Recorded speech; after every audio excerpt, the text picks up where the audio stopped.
Good morning. आज मैं आप लोग को बताऊंगी कि संज्ञानात्मक शैली में व्यक्तित्व भिन्नता क्या है।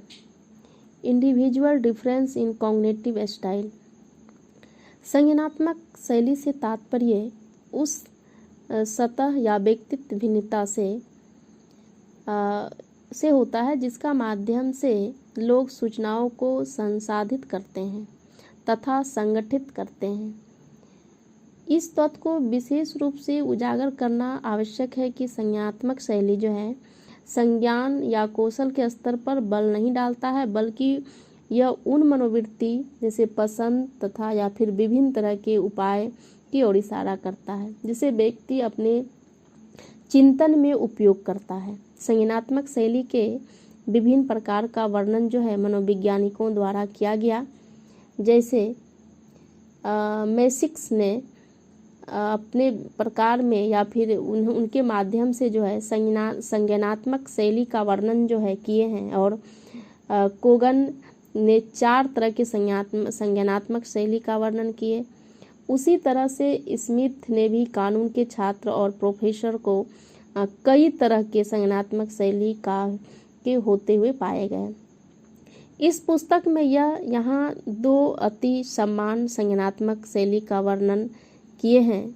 एक है क्षेत्र निर्भरता स्वतंत्रता शैली, दूसरा है विमर्श आवेगशीलता शैली। तो क्षेत्र निर्भरता स्वतंत्रता शैली जो है यह एक सबसे प्रमुख संज्ञानात्मक शैली है जिसका अध्ययन जो है विटकिंग, मुरे, गुडेनफ तथा कॉक्स के द्वारा किया गया। विटकिन तथा इसके अन्य सहयोगियों ने मौलिक रूप से इन क्षेत्र निर्भरता स्वतंत्रता का उपयोग वस्तुओं के प्रत्यक्षण में होने वाले व्यक्तित्व विभिन्नता के संदर्भ में किया। इसका उपयोग बाद में फिर सामाजिक अंतक्रियाओं या एवं संज्ञानात्मक कार्यों के अध्ययन में सफलतापूर्वक किया गया। इस निर्भर व्यक्ति जैसे व्यक्ति को कहा जाता है जो घटनाओं को अनुभव संपूर्ण रूप से करते हैं। ऐसे लोग किसी वस्तु के उसकी पृष्ठभूमि से अलग नहीं कर पाते हैं। दूसरे तरफ इस स्वतंत्र जो है व्यक्ति का अपने अनुभूति को नए ढंग से विश्लेषित कर सकते हैं तथा जो है पुनः संरचित कर सकते हैं। ऐसे लोग वस्तुओं को आसानी से उनकी पृष्ठभूमि से अलग कर सकते हैं। क्षेत्र निर्भरता के स्वरूप को अधिक स्पष्ट रूप से समझने के लिए जो है इस बात पर भी विचार करना आवश्यक है कि इसका मापन किस तरह से किया जाता है।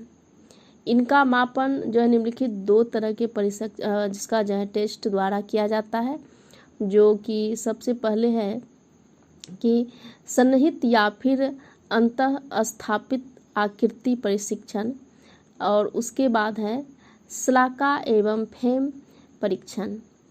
तो सन्निहित या फिर अंत स्वापिति जो है इस जो है परीक्षण में व्यक्ति एक सरल आकृति को एक जटिल आकृति में छिपा होता है और अलग अलग भी होता है, जो कि व्यक्ति क्षेत्र निर्भर होता है। इस कार्य को पूरा करने में अधिक समय लगता है क्योंकि ऐसे लोग को जो है किसी वस्तु के पृष्ठभूमि से अलग करने में कठिनाई का अनुभव होता है। उसके है श्लाका या फिर फ्रेम जो है टेस्ट। इस जो है इस परीक्षण में जो है व्यक्ति को किसी अंधेरे कमरे में एक चमकीले रोड जो एक झुके हुए चमकीला वर्गाकार फ्रेम के भीतर होता है, और ऐसी स्थिति में पहचान करनी होती है। जब वो सीधा खड़े की स्थिति में होती है तब व्यक्ति क्षेत्र आश्रित या क्षेत्र निर्भर पर होता है, जो प्राय श्लाका के उस स्थिति की पहचान करता है। जब वह सीधा न होकर पृष्ठभूमि के समान होता है, अर्थात वह झुके हुए वर्गाकार फ्रेम के समान होता है, परंतु क्षेत्र स्वतंत्र व्यक्ति प्राय जो है श्लाका को पहचान उस परिस्थिति में भी कर लेता है जब वह ठीक सीधे की स्थिति में होता है। इस प्रकार जो है विटकिन ने भी अपने अध्ययनों के आधार पर यह स्पष्ट किया है कि इस संज्ञानात्मक शैली का अर्थ जो है कदापि नहीं लेना चाहिए कि व्यक्ति के दो अलग अलग समूह हैं, क्योंकि व्यक्ति तो क्षेत्र आश्रित हो गया है और क्षेत्र स्वतंत्र होगा।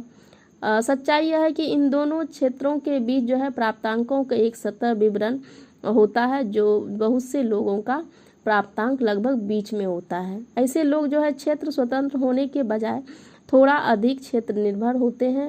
उन्होंने अपने अध्ययन के आधार पर यह भी बताया है कि क्षेत्र निर्भरता या फिर स्वतंत्रता परीक्षण का यह निष्पादन कई तरह के व्यवहारों से संबंधित होता है। जैसे मान लीजिए कि क्षेत्र निर्भर व्यक्ति पर साथियों के समूह का प्राधिकारिक या व्यक्ति पर फिर अधिक प्रभाव इसमें पड़ता है।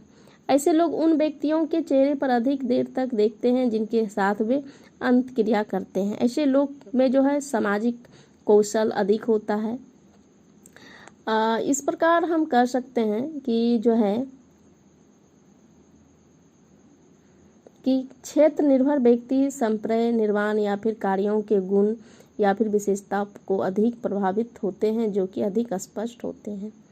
सीखने की परिस्थिति में भी क्षेत्र निर्भर व्यक्ति अपना दृष्टिकोण या फिर जो है इसका निष्क्रिय रखता है, जबकि क्षेत्र स्वतंत्र व्यक्ति ऐसी परिस्थिति में अपना एक सक्रिय दृष्टिकोण रखते हुए उसमें जो है मनन आदि का भी उपयोग करता है। उसके बाद जो है क्षेत्र स्वतंत्र व्यक्ति की तुलना में क्षेत्र निर्भर व्यक्ति सामाजिक रूप से संगत वस्तुओं को भी अधिक रखता है। Thank you.